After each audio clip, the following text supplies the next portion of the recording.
اب تھوڑی بات اور بھی سن لیجئے کہ کچھ اسباب ہوتے ہیں تنگ دستی کے، عموماً ہمارے اندر وہ عادتیں ہوتی ہیں اور ہم کہتے ہیں جی کہ تنگ دستی بہت ہے۔ ہمیں چاہیے کہ جن چیزوں سے تنگ دستی ہوتی ہے ان اعمال کو چھوڑ دیں۔ پہلا عمل، کھڑے ہو کر جوتے پہن کر ننگے سر کھانا کھانا۔ آج کل شادیوں میں، دعوتوں میں ایک عام سی بات ہے، جوتے پہنے ہوتے ہیں، ننگے سر ہوتے ہیں اور کھڑے ہو کے کھانا کھاتے ہیں۔ اس سے اللہ تعالیٰ رزق میں تنگی فرما دیتے ہیں۔ دوسری بات، بیت الخلاء میں باتیں کرنا۔ تیسری بات، مہمان کو بوجھ سمجھنا۔ چوتھی بات، ہاتھ دھوئے بغیر کھانا کھانا اور بسم اللہ پڑھے بغیر کھانا کھانا، اس سے رزق میں تنگی ہو جاتی ہے۔ پھر پانچویں بات، کھانا ختم ہو جائے تو کھانے کے برتن کو اچھی طرح صاف نہ کرنا، اس سے بھی رزق میں تنگی ہوتی ہے۔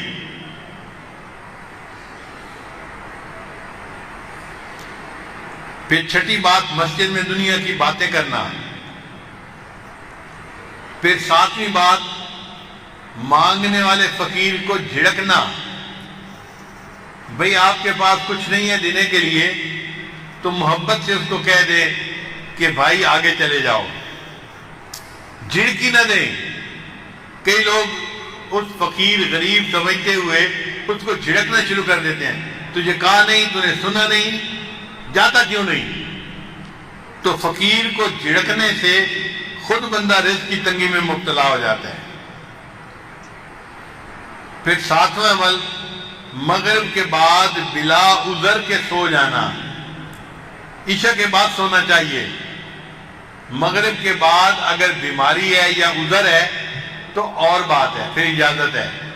اگر عذر نہیں تو مغرب کے بعد سونے کی عادت ہی بنانی چاہیے۔ پھر 10واں عمل جس سے رزق تنگ ہو جاتا ہے، بغیر عذر کے نماز قضا کر دینا۔ فجر نہیں پڑھتے، ظہر نہیں پڑھتے، عصر نہیں پڑھتے، مغرب نہیں پڑھتے، باتوں میں لگے رہے، نماز قضا ہو گئی۔ پھر 11واں عمل جس سے رزق میں تنگی آتی ہے، جھوٹ بولنا۔ اور آج کل تو جھوٹ بولنے کی ابتدا ماں باپ بچے سے ہی کر دیتے ہیں۔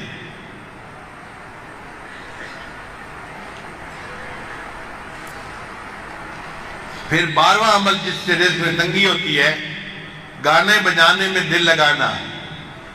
گانے پسند ہوتے ہیں تو آپ دیکھیں گاڑیوں میں ہر وقت ٹوں ٹوں ہوتی رہتی ہے، گانے لگے ہوئے ہوتے ہیں، میوزک لگی ہوتی ہے۔ پھر 13واں عمل جس سے رزق میں تنگی آتی ہے، اولاد کو برا بھلا کہنا۔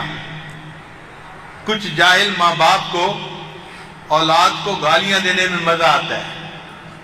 ماں ہے تو گالیاں دیتی ہے، باپ ہے تو گالیاں دیتا ہے۔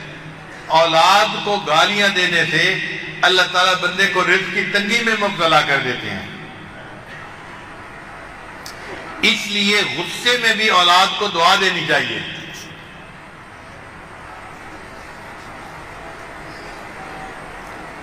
چنانچہ ایک صاحب اپنا واقعہ سنانے لگے کہ میں بہت شرارتی تھا اور گھر والوں کو میں نے تنگ کیا ہوا تھا۔ ایک دن کیا ہوا کہ گھر میں مہمان آئے ہوئے تھے تو میری والدہ نے دال بنائی مہمانوں کے لیے، اور میں نے ایک مٹھی ریت کی بھری اور آ کر ہنڈیا میں ڈال دی۔ اب جب مہمان کھانا کھانے لگے تو دال کے اندر ریت تھی، تو کھانا تو نہیں کھایا جاتا نا، تو مہمانوں کو بھی پریشانی ہوئی اور گھر والوں کو بھی پریشانی ہوئی۔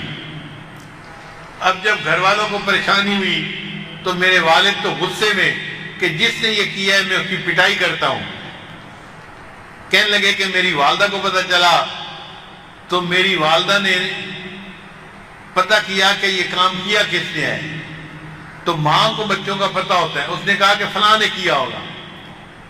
مجھے پکڑ کے لایا گیا، اور مجھے پوچھا گیا کہ کیا تم نے یہ حرکت کی، سالن کے اندر تم نے ریت ڈالی، تو امی کے سامنے میں نے اقرار کر لیا، ہاں امی یہ شرارت میں نے کی تھی۔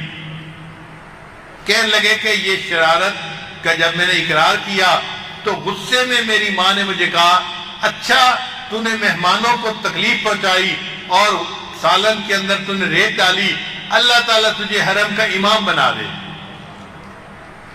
تو وہ کہتے ہیں کہ اللہ نے میری ماں کی دعا کو قبول کر لیا اور آج اللہ نے مجھے دونوں حرم کا امام بنا دیا۔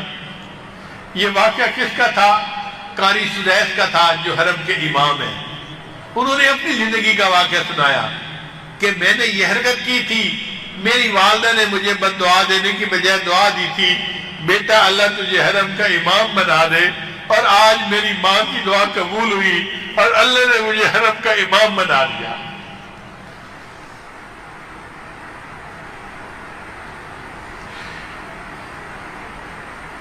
پھر 14واں عمل، قرآن پاک کو بے وضو ہاتھ لگانا۔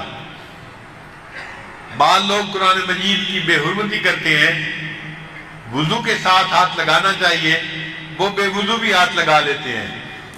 تو بے وضو ہاتھ لگانے سے اللہ تعالیٰ رزق میں تنگی پیدا فرما دیتے ہیں۔